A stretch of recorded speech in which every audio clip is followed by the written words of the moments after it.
It's been 7 weeks since Canada Post ended a month-long strike, which brought the Postal Service to a standstill just before the holidays. Even though the strike has been over since mid-December, the post office still appears to have some issues working through the big backlog. Here's Pat Foran and Consumer Alert. Pat. Thanks, Michelle and Nathan. We get complaints about the mail being late, and that was before the strike. Since the strike ended, many people are still concerned about delays.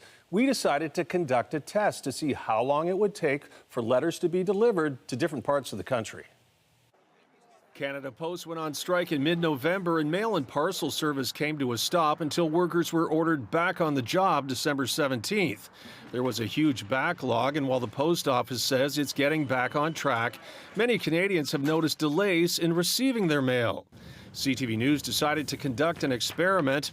Consumer Alert producer Foran wrote 6 letters to our friends and colleagues at CTV stations in Vancouver, Edmonton, Ottawa, Montreal, Halifax, and one to myself in Toronto. It's Thursday, January the 9th, just after 10:30 in the morning, so let's see how long it takes these letters to get to where they're supposed to go. CTV Halifax was the first to receive their letter in 7 days, along with CTV Ottawa, which also had it arrive in 1 week.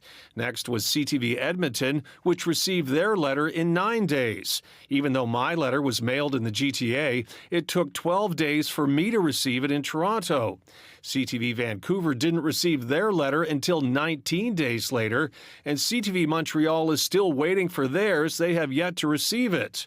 When CTV News reached out to Canada Post, a spokesperson said, "We thank Canadians for their patience and that while we've stabilized our operations and taken care of the parcels in our network, we continue to work through higher volumes of mail." When you actually have to deal with the backlog of all of the mail that had accumulated, it probably takes a good month to 2 months before things get back to usual. A professor of economics is not surprised Canada Post has been running behind with its deliveries.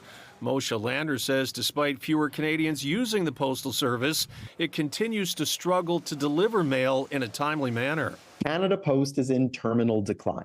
There's no way around it. The volume is falling in a way that it's never going to come back. The end is near. Canada Post says it's working to continue to restore normal operations, but if you're expecting something in the mail, it's not clear how long you'll have to wait to get it. And even though the strike ended in mid-December, some viewers told us it took almost a month to get their Christmas and holiday cards. Many credit card statements and utility bills also arrived about a month late. On your side, I'm Pat Foran. If you have a consumer story idea, email us at alert@ctv.ca.